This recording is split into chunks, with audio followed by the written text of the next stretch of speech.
Ahora vamos a hacer sobre infección urinaria.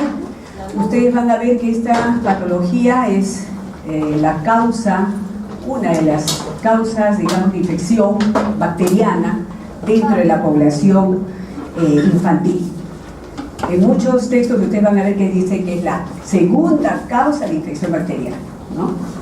Y dentro de las patologías renales es la de primera incidencia, ¿no? Y frecuencia.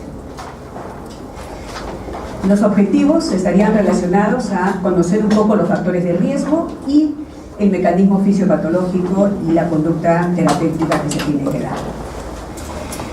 Hay muchas definiciones, pero la que estaría más relacionada en infección urinaria, les he traído acá una que es la que define como la colonización, invasión y multiplicación, ¿no?, de la vía urinaria de microorganismos patógenos.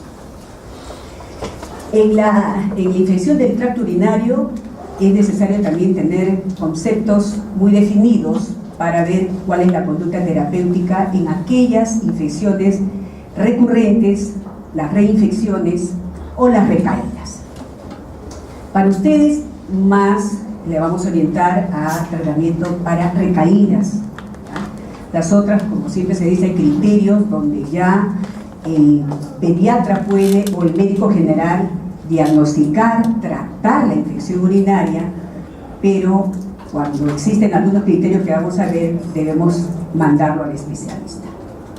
Hablamos de infección urinaria recurrente, hay aquellos episodios que se repiten, pero ¿cuándo se repiten estos? Cuando existen, creo que la doctora, no sé qué pasa, parece que ha habido una coordinación. ¿Dónde están nuestros delegados? Bueno, avanzaremos un poquito. Les hablaba de la infección recurrente, aquella que está relacionada a episodios que se dan, pero, digamos, van a encontrar periodos asintomáticos y con una orina estéril. Entonces se dice que es ¿no?, recurrente, ¿no? Reinfección es aquella que ustedes van a ver que existe la infección, ¿no?, pero puede ser una reinfección con diferentes gérmenes, y la recaída es con el mismo organismo, con el mismo micropatógeno, ¿no?, con el patógeno. Relacionada a la epidemiología, es importante que ustedes vean sobre todo esto, ¿no? Representa lo que les decía, la causa más común de infección bacteriana en población menores de 2 años. Lo mismo después de la infección respiratoria, la que sigue, la que les estaba comentando. Y lo otro es que aproximadamente, ¿no?, la frecuencia de infección urinaria se da más en aquella población pequeña, ¿no?, menores de estos, los lactantes, un 7%.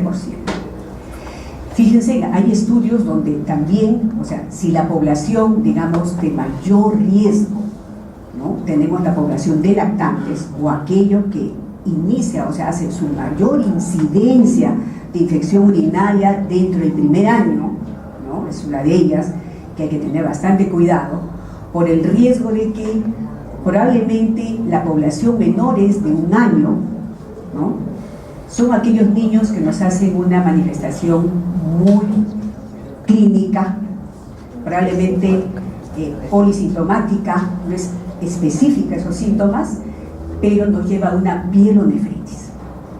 En cambio tenemos otra población, por ejemplo, aquellos niños, se han estudiado acá a grupos de, como referencia, 7 años. El 8% de ellas es un porcentaje de niñas, y el 2% para esa población de escolares serían los varones.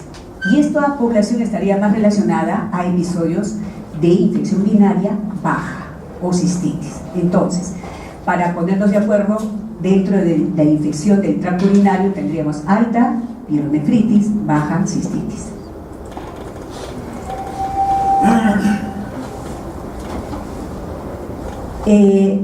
¿Por qué de estas tres, ¿no?, que les estoy dando como mención, por qué la infección se hace muy importante en la población lactante? Probablemente porque dentro de los factores que vamos a ver es que esté relacionado mucho a una malformación, ¿no?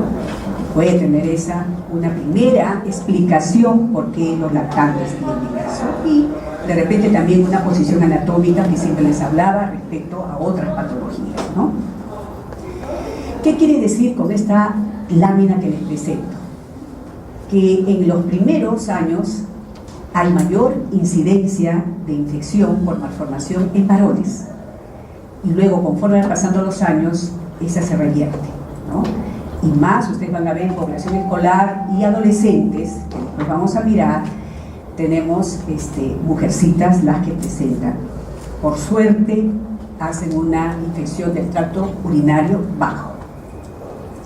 ¿Qué factores son los que están relacionados? Acá tenemos la lista, ¿no? Por ejemplo, malformaciones obstructivas. Tenemos la más, digamos, como carta de presentación en esa población de lactantes, es el reflujo vésico ureteral. Esa es la más. Pero también, yo siempre les decía a mis alumnos, allá en el Almenara, que nunca se olviden, porque a veces nosotros, los pediatras o el médico general, siempre examinamos al niño de cúbito. ¿Cómo examinamos más? De cúbito dorsal. Y nos olvidamos de ver la columna. Es necesario siempre en el primer año al niño examinarlo de cúbito ventral, cúbito dorsal. ¿Por qué? Porque al final, ¿no?, de la columna podemos encontrar, como se dice, unos pequeños vellitos que hacen el conducto o el seno pilonidal. No sé si habrán de alguna manera escuchado eso, ¿no?, que es donde indirectamente aquel niño que tiene ese conducto como un hoyuelo, pero que está cerrado, por supuesto, está muy relacionado al disrafismo. Y es necesario que ustedes vean, todo disrafismo o malformación del sistema nervioso no puede estar relacionado a una espina bífida, a una médula anclada, y esto también a futuro nos puede dar la vejiga neurogénica. Entonces, en esta población es necesario mirar el reflujo como una de las patologías y la vejiga neurogénica. Otros factores estarían asociados propios, ¿no?, genético, desde el punto de vista, digamos, propio del paciente, del huésped, o también algunas alteraciones propias del mismo germen, cuando invade, ¿no?, sus condiciones. Por ejemplo, si es del huésped, hemos encontrado, y acá tiene la relación de lo que les estaba comentando respecto a las patologías de malformaciones urológicas. Y en ella estamos demostrándoles a ustedes como patología el reflujo vésico ureteral, ¿cierto? Acá estamos viendo en una radiografía, ¿no?, una urografía excretoria, pero en pacientes ya más grandecitos. En esta lámina más demostrativa, se podría decir, pero les doy como para que ustedes vean que a veces, sin darnos cuenta, los papás de alguna manera condicionamos, o en el colegio también, ¿no? El niño, como tiene la edad que es más de juego, ¿cuál es la edad de que el niño está jugando? Descubriendo cosas, de 2 a 5 años, ¿no?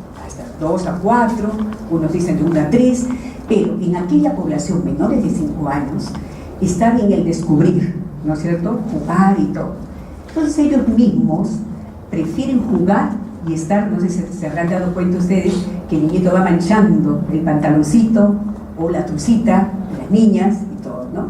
Entonces, eso que realmente deberíamos nosotros, o sea, romper ese mal hábito, porque si no, desencadenamos. Acuérdense que la forma, la más frecuente de transmisión, o diré de presentación de una infección del tracto urinario, es de vía ascendente, ¿no? Entonces hay que tener mucho cuidado en los niños y en las niñitas que están en el colegio y están aguantando.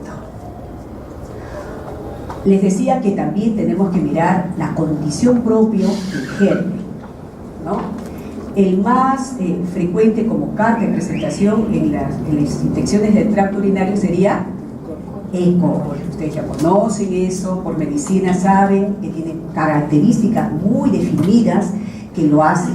Sabemos que el E. coli pues, está dentro de la flora normal del intestino, ¿no es cierto? Pero por situaciones, digamos, de vecindad o compromiso anatómico o funcional que les decía, sobre todo en aquellos niños que tienen de repente un piso de la vejiga muy lábil, ¿no? Y el músculo detrusor es el que de alguna manera también, digamos, es demasiado alterada, flexible, y hace que se mantenga y no se haga un vaciado adecuado de la orina. Entonces ahí polula, entonces empieza a hacer la invasión. Sus características principales en el E. coli sería el poseer de unas fimbrias que se llama PIN.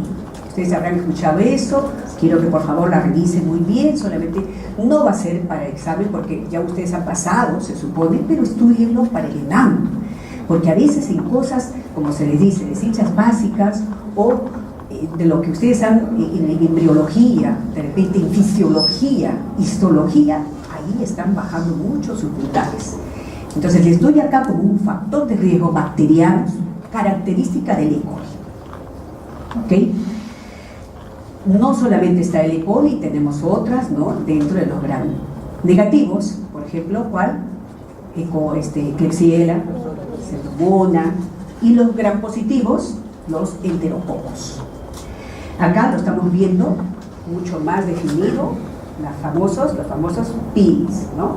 Las fimbrias, que es una particularidad de adhesión, ¿no? De adhesión al uroepitelio. Entonces ahí empieza a ser su factor de mayor respuesta de virulencia. Esa adherencia es la que cuanto mayor adherencia se hace, pero claro, lógicamente acá también tendría que entrar un poquito lo que se llaman los factores de colonización, ¿no? Entonces ahí el recuento de colonias por concentración, por milímetros, eso también va a traer de borde, digamos, la presentación de la sintomatología. Eso lo vamos a ver en diapositivas posteriores.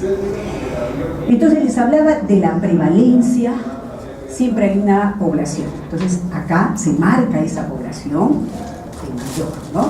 Ya saben, entonces un año la población de mayor frecuencia e incidencia.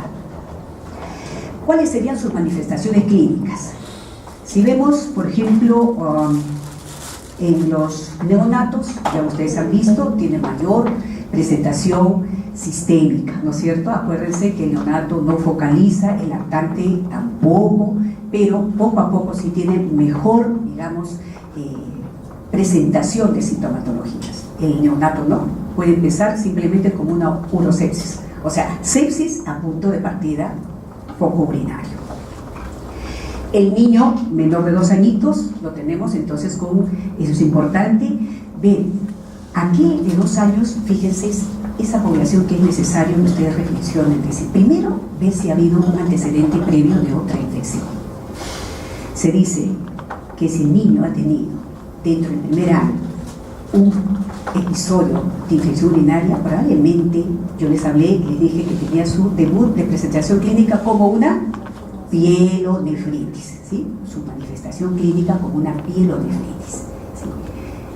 Exacto. Entonces, si es así, la pielonefritis, diferente, digamos, a la cistitis, nos va a dar mayor compromiso renal. Entonces, ¿cómo se va a ver eso? Vamos a verlo posteriormente, pero quiero que ustedes lo analicen. O sea, si ponemos historia de ictus, es porque probablemente tenga por allí cicatrización. Entonces, la cicatriz, de alguna manera, a futuro nos puede dar riesgo de hipertensión arterial, ¿no? Hay más daño renal. Síntomas de los lactantes, como les decía, son inespecíficos. Tienen ustedes desde una fiebre, dolor abdominal, irritabilidad. Pudiera ver si hay un cortejo un poco más definido, una hematuria, ¿no? Si vamos a los niñitos más grandecitos, ¿no? Ahí ya podríamos ver algunos muy parecidos ya al adulto, ¿no? Fiebre, escalofríos, disuria, polaquiuria, ¿no? Lo que sí hay que tener bastante cuidado es en la población adolescente. Como se dice, una población pequeña, pero después la que tiene ahora mayor trascendencia también para evaluar son aquellos adolescentes por el hecho de que inician precozmente, ¿no? Ustedes ya saben, las enfermedades transmisibles, ¿no? Las infecciones, la ITS, como se dice, infecciones de transmisión sexual, ¿no? Entonces, aquellos muchachos tienen mayor riesgo, las mujeres también, mayor riesgo de hacer cistitis, pero si esta sigue siendo muy, digamos, continua y en algunas promiscuas, entonces más riesgo de que este pase rápidamente a ser una alteración o deterioro de la función renal. En el adolescente ya tendrían que ver, o sea, acá como el adulto, ¿no? O sea, hay dolor lumbar, dolor de espalda, ¿no? Toda la sintomatología que ustedes ya saben del adulto, ¿no? Disuria, polaquinuria, inclusive puede haber hasta un tenesmo. Ok. Entramos ya luego de una manifestación a ver cómo vamos a orientar para llegar hacia el tratamiento, ¿no es cierto? La clasificación, en algunos textos también se da de esta manera, hablando de una ITU, ¿no? Con bacteriuria asintomática. ¿Qué quiere decir? Que hay una colonización con mayor o igual a 10 a la quinta. Se me bajaron todas las quintas, le he puesto hacia abajito, es hacia arriba. Sin presentar síntomas. Entonces, en este caso es una forma de clasificación y la otra que es el ITU recurrente. Parámetros para que ustedes estén al tanto, quiero que lo lean bien porque ahí vienen, ¿no?, los casos clínicos. Hay condiciones de la infección recurrente, ¿sí? Si estas fueran mayores o iguales a 3 episodios de ITU baja, entonces podemos tener un criterio, ¿no? O mayor o igual a 2 episodios de ITU alta, ¿sí? Alta como la presentación de la pielonefritis. Si esperaré poner, mejor escribir pielonefritis, no PNA, porque de repente muchos ahí en el examen se pueden confundir. Y la otra que sería un episodio de pielonefritis más un episodio de ITU baja, pero demostrados por cultivo. ¿Cuál sería el gold estándar para el diagnóstico? Luego de hacer una historia clínica, bien, entonces ya ustedes saben, es el urocultivo. Muy bien, ¿no es cierto? Eso es importante. También es necesario que ustedes definir la bacteriuria significativa cuando esta está relacionada dependiendo del método. Esto lo vamos a ver mejor en esta lámina, ¿no? Si ustedes ven, acá estamos viendo, ¿no?, que la que tiene, digamos, el recuento por una punción suprapúbica mayor, ¿no?, de 1000, ¿no?, unidades formadoras de colonia, y la posibilidad de infección es al 99%. O sea, quiero decirles que de acuerdo al método de toma de muestra es importante ver. Si es por catéter vesical, tenemos acá, de acuerdo a la concentración por unidades de, ¿no?, de colonias, ¿no?, formadoras de colonias, estamos viendo acá un rango de posibilidad de infección al 95%, ¿no? Infección probable, ¿sí? Es necesario, si esta, digamos, si ustedes miran, infección improbable a la concentración menos de 3. Entonces tienen que nuevamente repetir, ¿sí? El método que más se estudia, pero para escolares, ¿no?, que ya saben controlar, y usted puede ya educar y decirle a método, lo que le llaman a medio, ¿no?, a mitad de chorro, ¿no? O sea, eso es importante, ¿no? Micción, ¿no?, a mitad de chorro, ¿sí? Entonces las concentraciones también es necesario que ustedes vayan viendo si es así, infección probable cuando encontramos a 10 a la quinta potencia de unidades formadoras de colonias, 3 muestras por esta a un 95%, fíjense ustedes, ¿no?, de sensibilidad, y gradualmente se va viendo la disminución o la posible o improbable infección urinaria. Entonces, el urocultivo, o sea, depende también de las muestras. La mayoría de los textos están, y eso ustedes también ven, que la función suprapúbica, ¿no?, es una de las más que tienen mayor sensibilidad y especificidad. ¿Ok? En el examen también tenemos que mirar algunos, ¿no?, en el examen de orina, ¿no?, podemos mirar también algunas de estas situaciones, pero acuérdense que este examen, si encontramos, es para iniciar un tratamiento si hay una sintomatología, pero con un examen patológico empezamos un tratamiento empírico en espera del urocultivo. Lo que quiero decirles acá es que si no encuentro, no descarto. Si no encuentro nitritos, no descarto infección. Y ustedes ya saben que lo patológico sería mayor del recuento de leucocitos por milímetro, ¿no?, cúbico. Eso es importante evaluar, ¿no?, y la presencia de bacteriuria. Lo mismo acá, solamente para recordarles un poco las técnicas tanto de función suprapúbica como la de cateterismo vesical. Me acuerdo antes que vaya este tipo, porque seguimos avanzando en criterios de diagnóstico con qué apoyarnos después de una conducta. Ya saben que todo es clínico, con un examen de orina, pero sabemos que el diagnóstico definitivo lo damos con el urocultivo, ¿no?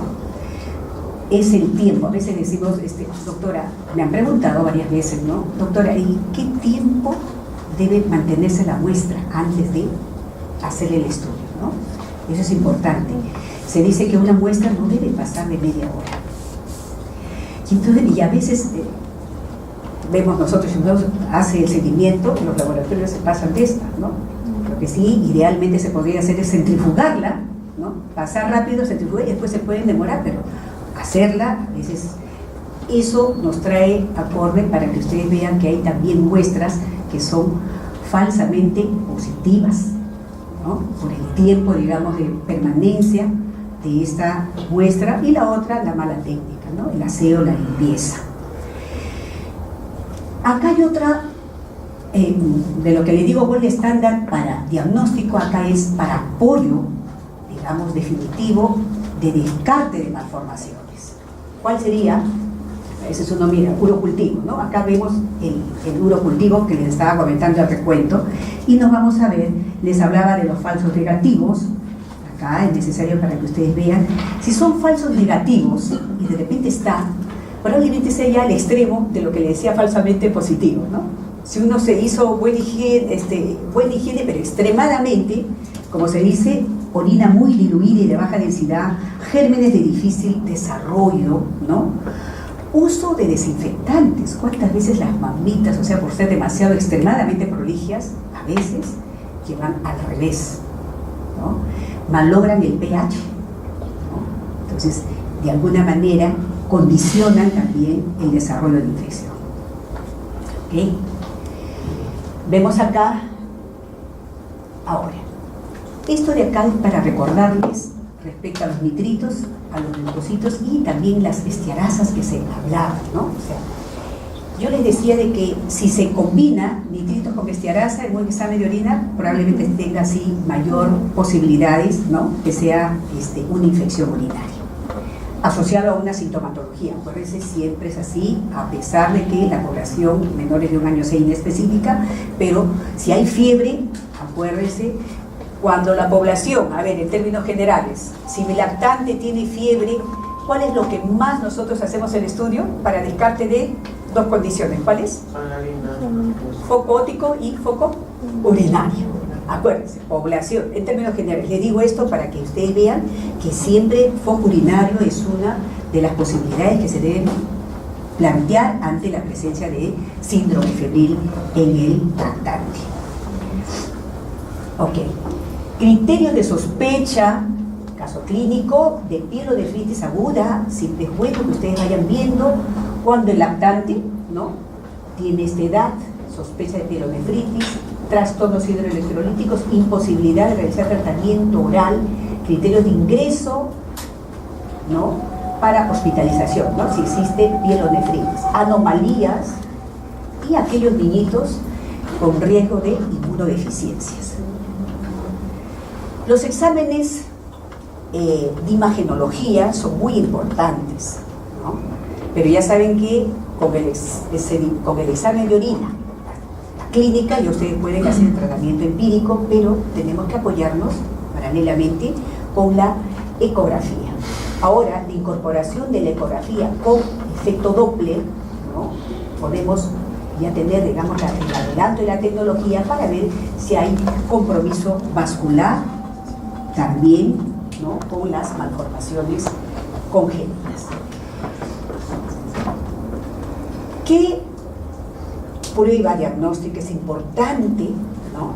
Para nosotros decir que efectivamente hay cicatrices, que hay una pielonefritis que está establecida en el paciente, ¿no?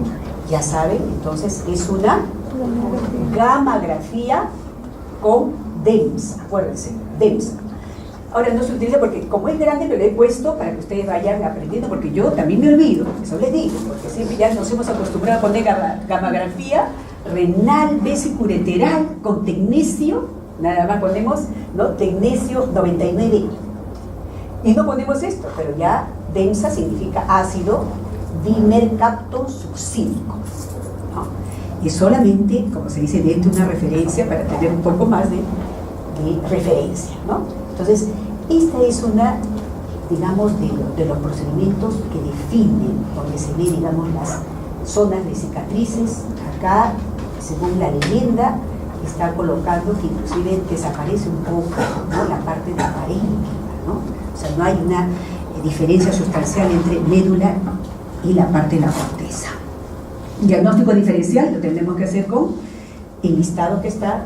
Fíjense, cuando el paciente viene con un dolor abdominal y fiebre, ¿qué tenemos que hacer? Lo primero, y ustedes habrán visto en la emergencia, ¿qué hacemos? Apendicitis, ¿no? Eso es importante.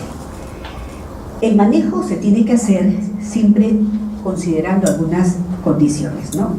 Si es el primer evento o ya ha habido otro como tal, ver también la duración. Sugieren en muchos textos 7 días, pero acuérdense, a los últimos dice que debe ser 10 días, inclusive si es que ha habido el signo o riesgo de sepsis, 14 días, ¿no? De tratamiento.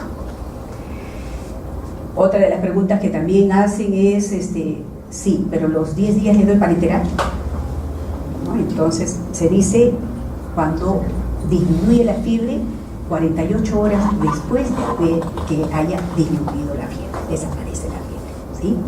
De ahí, si hay buena tolerancia, pueden continuar los otros días por vía oral. Criterios de hospitalización, tenemos acá, ¿no?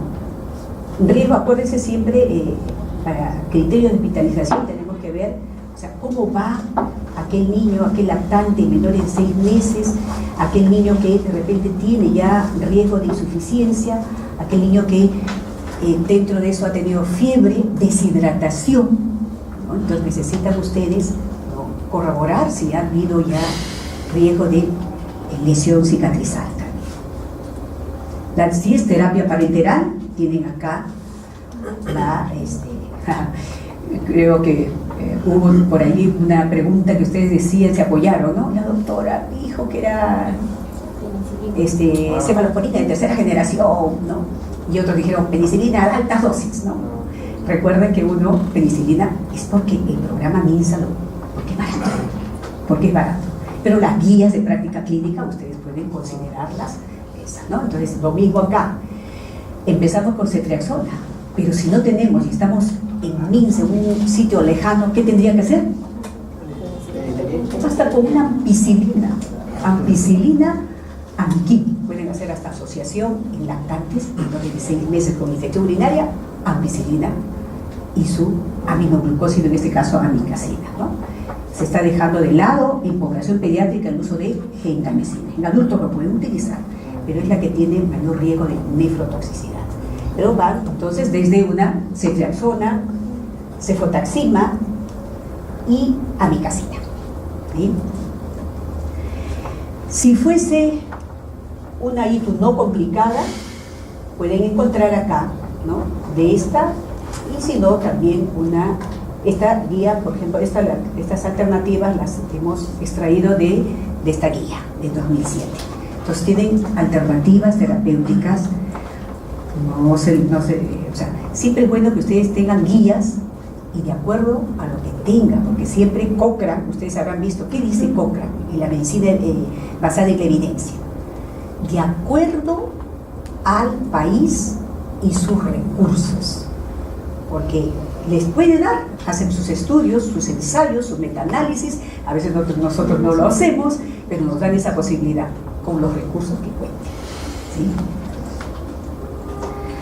Ok, entonces, ¿en qué grupo se haría profilaxis? Porque es necesario también ver eso, ¿no? En aquellos pacientes que tienen ya, digamos, evidenciado por las imagenologías de una malformación, como un reflujo vesiculolateral, ¿sí? Una vejiga neurogénica. Criterios de alta. Esto es también, puede venir un caso clínico y de pronto decimos, a ver, ¿cuáles son los criterios de alta para el paciente? Ustedes ya tienen que saber, o también a ver en qué momento van a derivar, eso vamos a verlo después, ¿no? Criterios de alta, tendrían acá urocultivo negativo a las 72 horas de terminado el tratamiento. Puede ser, sobre todo, esto ya casi es necesario en la población adolescente que a veces repite la cistitis, ¿no? Entonces hay que tener bastante cuidado y ellos sí hay que hacerle los controles seguidos, al menos urocultivos, durante los 3 meses siguientes al evento. Si ustedes están en un establecimiento de atención de primer nivel, el seguimiento para saber de un paciente que lo tienen acá con una ITU baja, pero si por ahí van viendo de que es necesario hacerle por una mala evolución una ecografía y en esta hay sospecha, rápidamente no se queden con el paciente. Siempre les digo, lleven, o sea, refieran al paciente si ustedes ya tienen la sospecha de una eco anormal, ¿no? Y si necesitan las otras pruebas que no se pueden hacer en ese nivel de complejidad, entonces es necesario referirlo, ¿no? Acá, ¿cuándo referir al pediatra nefrólogo? ¿No? Aquellos niños con ITU con alteraciones anatómicas, o sea, malformaciones congénitas, ¿sí? Pielonefritis confirmada, ITU recurrente. Es importante que ustedes lo precisen. Las complicaciones estarían dadas al hecho de que el paciente, por ejemplo, aquel niño que es prácticamente un riesgo, aquel niño que tiene reflujo vesiculolateral y que puede hacernos después, posteriormente, una hidronefrosis, y aquellos que tienen cicatrices, la persistencia de esta nos puede dar riesgo a una hipertensión arterial. ¿Ok? Esto es necesario que ustedes vean, ¿no? En el caso de sospecha de pielonefritis aguda, se debe realizar entonces, nuevamente se repite, la gammagrafía con DEMSA. Finalmente, como conclusiones, podemos decir, ¿no?, que las infecciones urinarias, a pesar de que estas ustedes puedan definir, pero en la lactante no es tan fácil decir que esta sea alta o baja, ¿no? Tenemos que apoyarnos de todas maneras con una eco, ¿no?, y una gammagrafía. No olvidarse de la sospecha de malformaciones congénitas. ¿Okay? Ay, ¿qué cosa dice? Escape.